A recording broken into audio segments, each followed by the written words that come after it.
family refused to sit next to me at the reunion. She's just a waitress, my brother said. But they went pale when a luxury car pulled up and a billionaire stepped out, calling me his wife. The invitation came on cream cardstock with gold lettering. Anderson family reunion, black tie optional. My mother had written at the bottom in blue pen, please try to dress appropriately this time. I'd been working at May's Diner for 3 years. Double shifts, weekends, holidays. My mom told relatives I was between opportunities. My brother Neil told everyone I'd given up on life. When I walked into the country club ballroom, conversations didn't stop. They just got quieter. Heads turned, eyes scanned me up and down. I wore my nicest dress, simple black from Target, $32 on clearance. I'd even gotten my hair done at the strip mall salon. It didn't matter. She actually came, my cousin Holly whispered to her husband, not quietly enough. Aunt Rita air-kissed both my cheeks. Sweetie, are you still at that little restaurant? The way she said little felt like an insult. The diner. Yeah, she patted my arm. Well, someone has to serve the coffee, right? They sat me at table 9 in the back corner, the kids' table. I'm 28 years old. My brother Neil was at the head table with his fiancée, both dressed like a magazine spread. He saw me sitting with my teenage cousins and smirked. During dinner, Uncle Alan stood to make a toast about family success. He went down the list. Neil's promotion to senior analyst. Holly's husband opening his second dental practice. Rita's daughter's full ride to Yale. When he got to me, he paused and skipped right over. And we're so glad everyone could make it tonight. He finished, raising his glass. His eyes landed on me for a second. Even those still finding their path. Polite laughter rippled through the room. I felt my phone buzz. A text from Silas. Want me to come get you? I was typing back when Neil's voice cut through. At least Ava showed up in clean clothes this time. He said loudly to his table. Last Christmas she smelled like a deep fryer. His fiancée giggled into her champagne. Others pretended not to hear, but I saw the smirks. I stood up. My chair scraped against the marble floor. I grabbed my purse and headed for the exit. Then I heard it. The low rumble of an engine outside. Expensive. Unmistakable. Gasps erupted near the windows. I turned. Through the floor-to-ceiling glass, a black Maybach was pulling up to valet. Custom plates, EC1. The entire room went silent. Forks stopped midair. Everyone pressed toward the windows. The driver's door opened. Silas stepped out in a charcoal Tom Ford suit, tailored perfectly. 6'1", dark hair. The kind of presence that makes rooms rearrange themselves. He handed his keys to the valet and walked through the entrance. His eyes scanned the room until they found mine. Sorry I'm late, babe, he said. Voice carrying across the silent ballroom. Conference call with Singapore ran longer than expected. He walked straight to me and kissed my cheek. Not a hat, a real kiss. My mother's wine glass froze midair. Neil's face went sheet white. Rita's mouth hung open.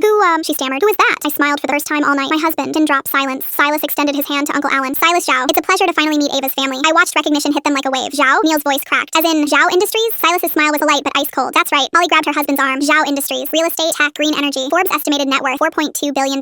You're married? My mother said, voice thin. Since when? 2 years, I said calmly. We kept it private. Why didn't you tell us? Rita demanded, suddenly very interested. I looked at her. Really looked at her. Because the last time I brought someone home, you asked what he did for a living before you even asked his name. The room shifted uncomfortably. Silas squeezed my hand. Ava wanted to know if anyone here actually cared about her. Not what she could give you. Just her. No one spoke. Neil tried to laugh it off. Come on, this is Ava. Why would I what? I asked. Marry someone who doesn't care that I work in a diner? You're a waitress, Neil said, voice dripping with disdain. Silas's expression turned to ice. She works at May's Diner because she bought it last year. Owns it outright. Paid $340,000 cash. I offered to fund it. She refused. Neil's mouth fell open. The woman you just mocked in front of everyone? Silas continued, deadly calm. She's been anonymously paying your mortgage for 8 months. Ever since you lost your job and were too proud to tell anyone. Color drained from Neil's face. How did you? He started. I know everything, I said quietly. You called me a failure, but I'm the one who kept the bank from foreclosing. My mother grabbed my arm. Ava, sweetheart, we didn't know. I pulled away gently. You didn't want to know. There's a difference. I looked around the room at all of them. I came tonight because I thought maybe, just once, you'd be happy to see me. I said, not because of what I have, just because I'm family. Silas stood beside me, solid. But I don't need your approval anymore. I turned toward the door. Ava, wait, my mother called. I didn't look back. For the first time in my life, I wasn't the one who felt small.